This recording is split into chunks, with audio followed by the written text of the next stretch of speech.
ஏழைக்கு இறங்குகிறவன் கடவுளுக்கு கடன் கொடுக்கிறான்.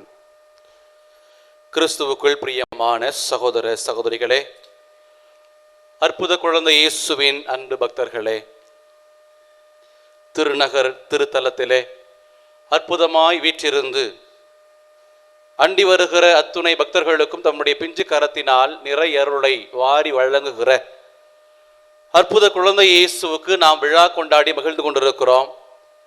42 ஆண்டுகளாக குழந்தை இயேசுனுடைய திருவடிகளில் பணிந்து அவருடைய அருள்காவலில் நாம் அனைவரும் நிறை மகிழ்ச்சியோடு வாழ்ந்து கொண்டிருக்கிறோம். பெற்றுக்கொண்ட நன்மைகளுக்காக நன்றி செலுத்துகிறோம். பெறப்போகிற நன்மைகளுக்காக நம்பிக்கையோடு ஜெபித்துக் கொண்டிருக்கிறோம். எனவே இந்த நாளில் இந்த திரு நிகழ்வுகளில் பங்கெடுத்து ஜெபிக்கிற உங்கள் அனைவருக்கும் திருவிழா நல்வாழ்த்துக்களை மகிழ்ச்சியோடு தெரிவித்துக் கொள்கிறேன். குழந்தை இயேசுனுடைய அருளும் ஆசீரும் உங்களுக்கும் உங்களுடைய குடும்பங்களுக்கும் குறைவின்றி நிறைவாய் கிடைத்திட உங்களுக்காக ஜெபிக்கிறேன். அன்புக்குரியவர்களே, ஒரு ஏழை இருந்தான். பிழைப்பதற்கு வழி இல்லை. கடனை உடனே வாங்கி ஒரு ஆட்டோ ஓட்டி பிழைக்கலாம் என்று வங்கியில் லோன் வாங்கி ஒரு ஆட்டோ வாங்கி ஓட்டி கொண்டிருக்கிறான். ஒரு நாள் சாலையில் சென்று கொண்டிருக்கிற பொழுது அந்த ஆட்டோவானது பழுதடைந்து நின்று விடுகிறது. என்ஜின்ல ஏதோ ப்ராப்ளம். நடுவழியில நிற்கிறான். என்ன செய்யுதுன்னு தெரியல. 10 கிலோமீட்டருக்கு அங்கிட்டு போனா தான் அங்கே மெக்கானிக் ஷாப் இருக்குது. வழியில் என்ன செய்யுதுன்னு தெரியாமல் நின்று கொண்டிருக்கிறான். அப்பொழுது அந்த வழியாக ஒரு ஆடி கார் ஒன்று, விலை உயர்ந்த ஆடி கார் ஒன்று அவனை கடந்து செல்லுகிறது. கடந்து சென்ற அந்த ஆடி கார் சற்றே நின்று ரிவர்ஸில் வந்து இவன்கிட்ட கேட்குது, என்னப்பா ஏன்ப்பா நடு ரோட்டில் நிற்கிற, என்ன ஆச்சு?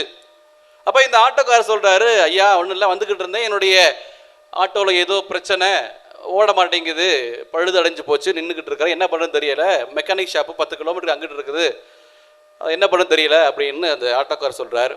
அப்போ இந்த ஆடி காரில் வந்தவர் சொல்கிறாரு, கவலைப்படாத, நான் உனக்கு உதவி செய்கிறேன். என்னுடைய காருக்கு பின்னாடி நீ உன்னுடைய ஆட்டோவை கட்டி ஒரு கைத்தில் கட்டிட்டு எங்கே போகணும்னு சொல்லி நான் அங்கே விட்டுறேன். அதுக்கப்புறம் நீ உன்னுடைய ஆட்டோவை சரி செய்து கொள் என்று சொல்லுகிறார். சந்தோஷப்பட்ட அந்த ஆட்டோக்கார், ரொம்ப நன்றிங்க ஐயா அப்படின்னு ஒரு கைத்தை எடுத்து அந்த ஆடிக்காருக்கு பின்னாடி கட்டி அவனுடைய ஆட்டோக்கு முன்புறமாக கட்டி முடிக்கிறாப்புல. அப்போது அந்த ஆடிக்கார் ஓட்டுறவர் சொன்னார், நான் ஓட்டும்போது ஒருவேளை வேகமாக ஓட்டுனாக்க நீ சொல்லு, ஒரு ஆரன் அடி, நீ ஆரன் அடிச்சின்னா நான் மெதுவாக ஓட்டுவேன், ஏன்னா என்னுடைய ஆடிக்காருக்கு ஸ்பீடுக்கு உன்னுடைய ஆட்டோ ஒத்து வராது, அதனால் ஒருவேளை நான் ரொம்ப ஸ்பீடாக போகிறேன்னாக்க நீ ஆரன் அடித்தா நான் மெதுவாக ஓட்டுவேன். சரிங்க ஐயா, ரொம்ப நல்லது. அப்போது கயிறு கட்டப்பட்டது. அந்த ஆடிக்கார் முன்னாடி போக கைத்தில் அந்த பின்னாடி ஆட்டோ வந்து கொண்டிருக்கிறது. கொஞ்சம் தூரம் போன உடனே இன்னொரு பென்ஸு கார் இந்த ஆடிக்காரை முந்திக்கிட்டு வேகமாக போகுது. அதை பார்த்து அந்த ஆடிக்காரனுக்கு கோபம் வந்துருச்சு. ஒரு பென்ஸு காரை என்னே முந்துறதா, அடே உன்னை விட மாட்டேன்டா, துரத்த ஆரம்பிக்கிறான். பென்ஸு காரு, அதுக்கு பின்னாடி ஆடிக்காரு வேகமாக போகுது. ஆட்டோ தாங்குமா? ஆட்டோக்காரன் ஆரன் அடிக்கிறான், ஐயா மெதுவாக ஓட்டு மெதுவாக, கண்டுக்கவே இல்லை, பிச்சுக்கிட்டு போகுது ஸ்பீடு, 2 ஸ்பீடு, ஆட்டோ பறந்து போகுது. இதை வழியில் நின்ன ஒரு டிராஃபிக் போலீஸ் பார்க்குறாரு, என்ன ஆடிக்கார் ஒன்று பென்ஸுக்காரன் இவ்வளோ வேகமாக வருது, அதோட ஆட்டோக்காரன் ஓயமாக வர்றானே,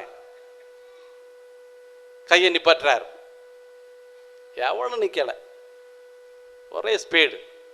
அப்போ இந்த போலீஸ் என்ன பண்ணுற, அடுத்த ஸ்டேஷனுக்கு ஃபோன் பண்ணி, இங்கே பார், ஒரு ஆடிக்காரு, ஒரு பென்ஸுக்காரு, ஒரு ஆட்டோக்கார, 3 பேர் போட்டி போட்டுட்டு வந்துருக்குறாங்க ரோட்டில், அவங்கள பிடிச்சி நிப்பாட்டு. அந்த காருக்காரங்க நிப்பாட்டியோ இல்லையோ, ஆட்டோக்காரன் நிப்பாட்டு.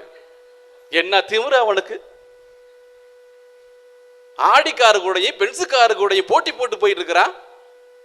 செய்தி சொல்லப்பட்டது. அங்கே அந்த நின்ன போலீஸுக்காரு இடையில எல்லாத்தையும் போட்டு நிப்பாட்டிட்டார். நிப்பாட்டிட்டு அந்த காருக்காரர் 2 பேர்த்தையும் போக சொல்லிட்டார். ஆட்டோக்கார், நீங்க வா, உனக்கு எவ்வளோ திமிரு, நீ எப்படி அது கூட போட்டி போட்டு வர முடியும்? ஐயா அப்படி இல்லைங்க ஐயா, நடந்தது இதுதான், நான் நம்ப மாட்டேன், உடனே நான் நம்ப மாட்டேன், உன் மேலே கேஸ் போடுறேன்னு சொல்லி கேஸ் யார் மேலே விழுந்தது? ஆட்டோக்கார் மேலே மட்டும் கேஸ் விழுந்தது. அன்புக்குரியவர்களே, ஒரு வேடிக்கையான கதை. ஆனால் இன்றைய நம்முடைய சமூகத்தினுடைய அடிப்படையான யதார்த்தமான சூழ்நிலையை இதுதான் விளக்குகிறது. 2 யானைகளுக்கு இடையே சண்டை ஏற்பட்டால் அதிகப்படியான சேதம் யாருக்கு? யானைகளை காட்டிலும் யானைகளுடைய காலடியில் மிதிப்படுகிற புற்களுக்கும் பூண்டுகளுக்கும் தான் அதிகப்படியான சேதம் உண்டாகும். 2 நாடுகளுக்கு இடையே சண்டை ஏற்படுகிறது என்றால் எந்த அரசியல் தலைவரும் கொல்லப்படுவதில்லை. யார் கொல்லப்படுகிறார்? சாதாரண மக்கள், நம்மை போன்ற ஏழை மக்கள் கொல்லப்படுகிறார்கள். அதுதான் தற்பொழுது நடந்து கொண்டிருக்கிறது. ரஷ்யா, உக்ரைன், பாலஸ்தீனம், இஸ்ரேல், இந்த நாடுகளுக்கு நடைபெறக்கூடிய இந்த சண்டைகளில் யார் பழியாக்கப்படுகிறார்கள்? சாதாரண மக்கள் பழியாக்கப்படுகிறார்கள். ஒரு 5-6 ஆண்டுகளுக்கு முன்பாக சென்னையில் நடந்த ஒரு நிகழ்வு, நீங்க எல்லாம் படிச்சிருக்கணும், பேப்பர்ல படிச்சிருக்கணும், அந்த செய்தியில கேட்டிருக்கணும். ஒரு அரசியல்வாதியினுடைய வருகைக்காக சாலை ஓரத்தில் மிகப்பெரிய பேனர் வைக்கப்பட்டது, பிளெக்ஸ் போர்டு வைக்கப்பட்டது. அடித்த மிகப்பெரிய காற்றில் அந்த பிளெக்ஸ் ஆனது கீழே விழுந்து அந்த வழியாக நடந்து சென்ற ஒரு இளம் பெண் மீது விழுந்து அந்த இளம் பெண் அதே இடத்தில் இறந்து போகிறாள். கேஸ் பதிவானது. யாரு மீது தெரியுமா கேஸ் பதிவானது? அந்த பிளெக்ஸ் பிரிண்ட் பண்ணாங்க இல்லையா, அச்சகம், அந்த அச்சகத்தின் மீது கேஸ் பதிவு செய்து அவன் கைது செய்யப்படுகிறான். அந்த பிளெக்ஸ் போர்டை வச்சது ஒரு ஆளு, வருகை புரிந்தது இன்னொரு ஆளு. அந்த அச்சடிச்ச அந்த அச்சகத்தை சீல் வைத்து மூடி அவனை கைது செய்தது நம்முடைய தமிழக அரசு ஒரு 5-6 ஆண்டுகளுக்கு முன்பாக. அப்படி என்றால் செய்தவன் எங்கோ இருக்க, பாதிக்கப்பட்டவர்கள் தான் அதிகமாக இங்கு இன்னும் அதிகமாய் பாதிக்கப்படுகிறார்கள். இது நம்முடைய சமூக நிகழ்வுகள். நம்முடைய வங்கி கணக்கில் 500 ரூபாய்க்கு கீழே போச்சுன்னா நமக்கு அவதாரம் விதிக்கப்படுகிறது. அதே நேரத்தில் 1000 கோடி 10,000 கோடி என்று அபகரித்த அவர்கள் தொழில் புரிந்து தோற்று போனவர்கள் என்ற பெயரோடு பத்திரமாக பாதுகாப்பாக வெளிநாடுகளுக்கு அனுப்பி வைக்கப்படுகிறார்கள். நாம் ஏழைகள், நாம் சேர்த்து வைக்கிற சிறு பணம் கூட சூறையாடப்படுகிறது. அப்படி என்றால் இங்கு ஏழைகள் அதிகமாக வஞ்சிக்கப்படுகிறார்கள். இருக்கிறவன் மேலே வேந்து கொண்டிருக்கிறான். அன்புக்குரியவர்களே, இப்படிப்பட்ட சூழ்நிலையிலே இன்றைக்கு நாம் சிந்திக்கிற தலைப்பு, ஏழைகளுக்கு இறங்குகிறவன் கடவுளுக்கு, ஏழைகளுக்கு இறங்குவோம். நான் தொடக்கத்திலே சொன்னேன், ஏழைகளுக்கு இறங்குகிறவன் கடவுளுக்கே கடன் கொடுக்கிறான். ஆம் பிரியமானவர்களே, நம்முடைய கடவுள் சாதாரண மக்களை தேடுகிறவர், சாதாரண மக்களை அன்பு செய்கிறவர். விடுதலை பயண நூல் 3ஆம் அதிகாரம் 7வது வசனம் தெளிவாக சொல்லுகிறது. யாராவது வாசிக்க முடியுமா? விடுதலை பயண நூல் 3ஆம் அதிகாரம் 7 முதல் 9 வரை உள்ள இறை வார்த்தைகள்.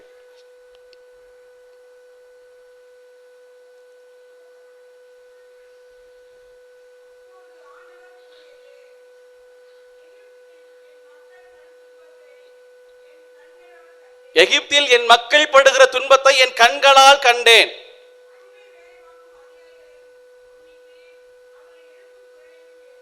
அடிமை வேலை வாங்கும் அதிகாரிகள் முன்னிட்டு அவர்கள் எழுப்புகிற கூக்குரல் என் காதில் ஒலிக்கிறது. ஆம், அவர்களின் துயரங்களை நான் அறிவேன். எனவே எகிப்தியரின் பிடியிலிருந்து அவர்களை விடுவிக்கவும், அந்நாட்டிலிருந்து பாலும் தேனும் பொழிகிற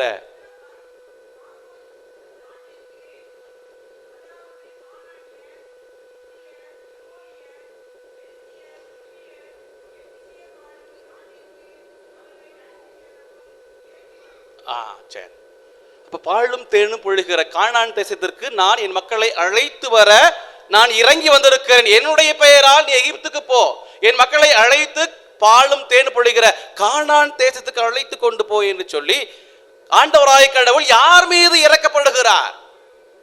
ஏதோ எகிப்தில வாழ்ந்த அதிகாரிகள், அரசு ஊழியர்கள், பெரும் தலைவர்கள் அவங்க மீது இறக்கப்பட்டாரா? இல்லை, ஏழைகள் மீது, அடிமைகள் மீது ஆண்டவராய கடவுள் இறக்கப்படுகிறார், இறங்கி வருகிறார்.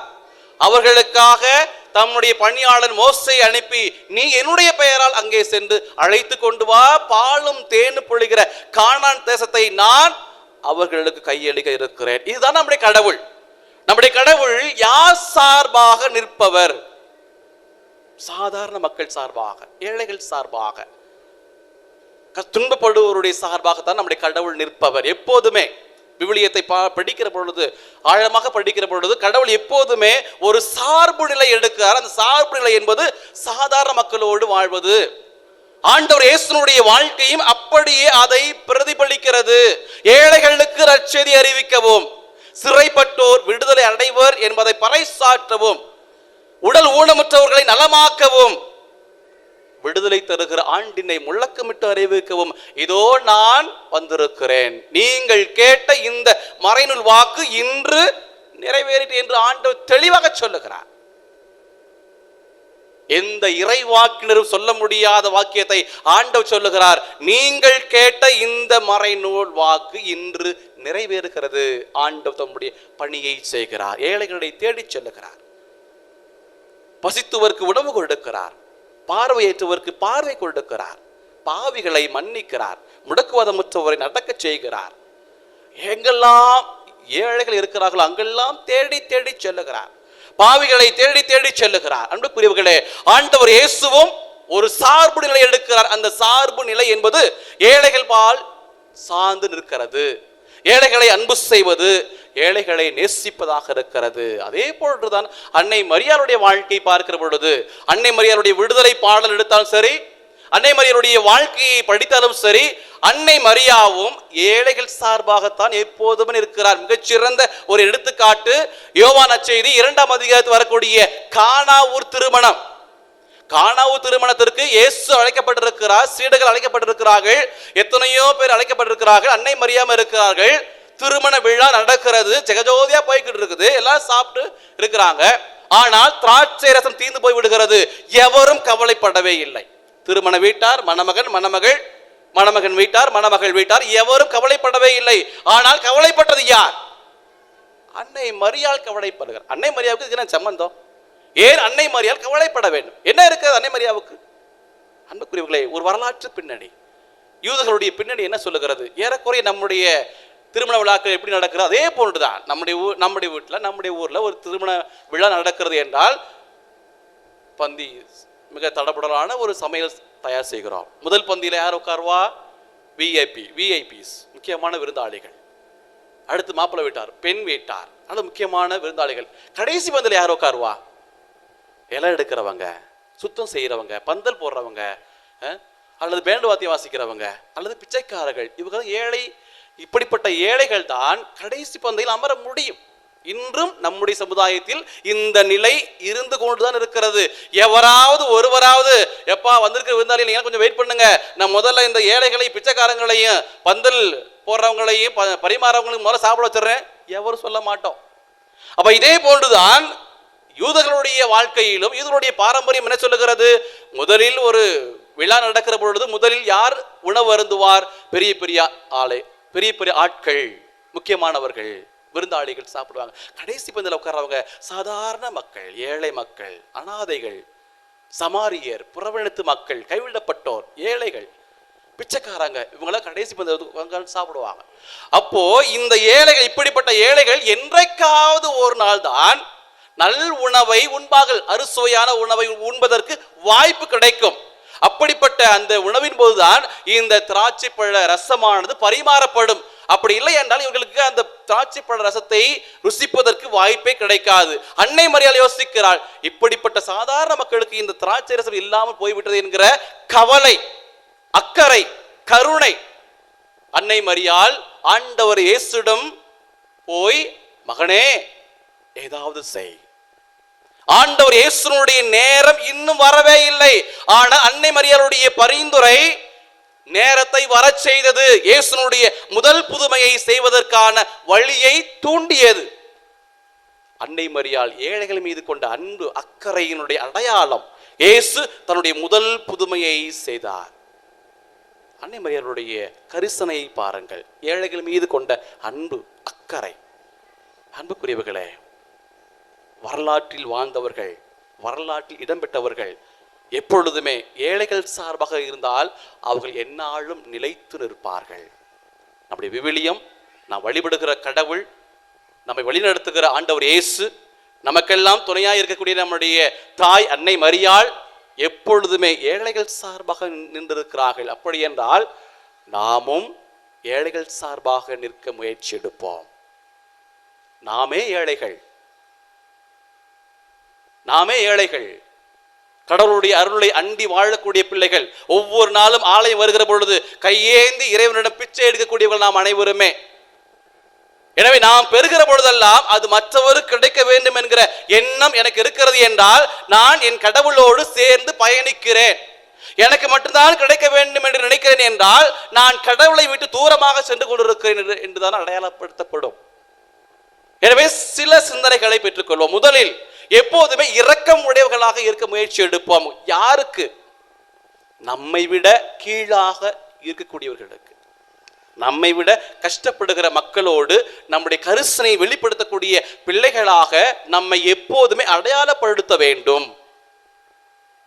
இரண்டாவதாக, ஏழைகளை இல்லாதவர்களை பார்க்கிற பொழுது உதாசீனப்படுத்த வேண்டாம். இலக்காரமாக எவரையும் பார்க்க வேண்டாம்.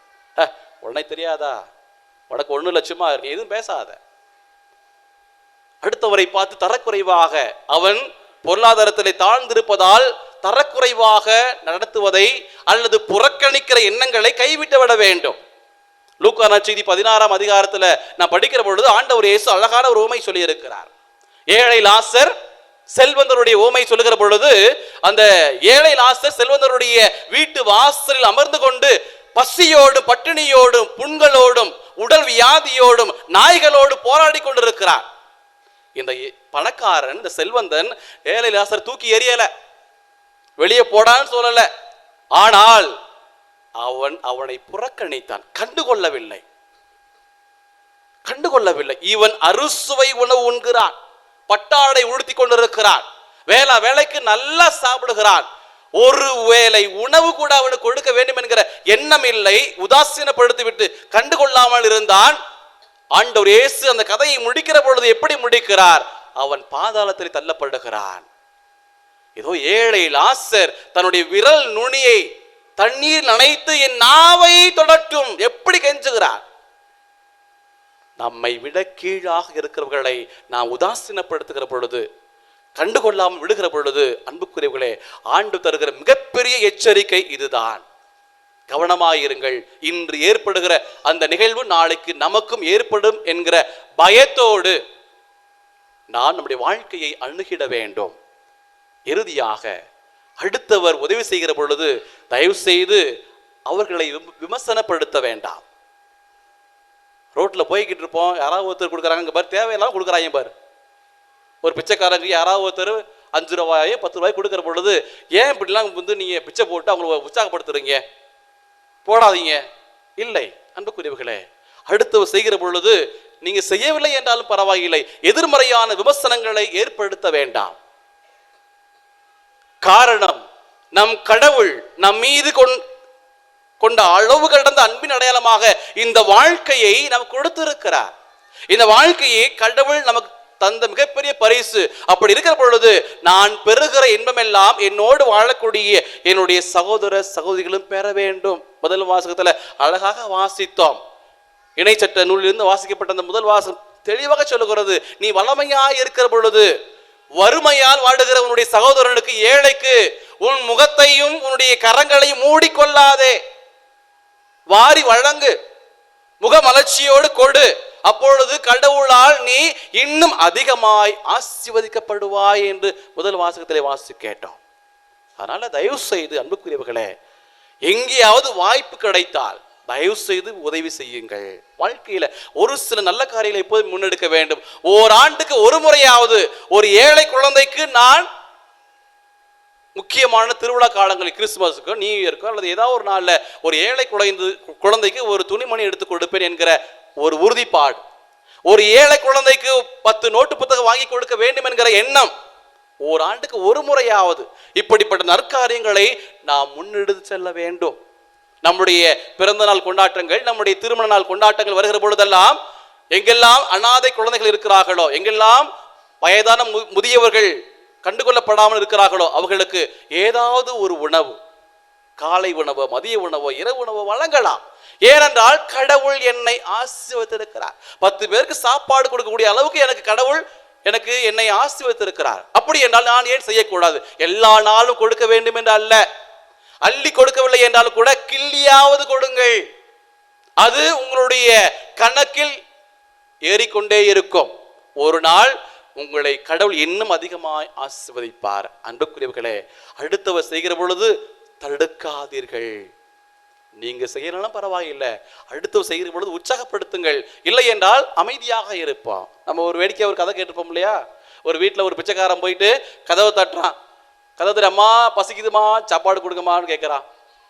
அப்போ அந்த வீட்டு மருமக கதவை திறக்கிற, என்னப்பா வேணும்? ஐயா அம்மா பசிக்குதுமா, உன்னை பார்க்க நயன்தாரா மாதிரி இருக்கிற, கொஞ்சம் ஏதாவது சோறு போடுமா. போயா, நீ சொல்கிற பொய்க்கிற நான் ஆள் இல்லை, ஒன்றும் கிடையாது போ அப்படின்னு. உன்னை வீட்டுக்குள்ளே இருந்து மாமியாக்காரி வர்றாங்க. ஓ இல்லையா, இங்கே வா.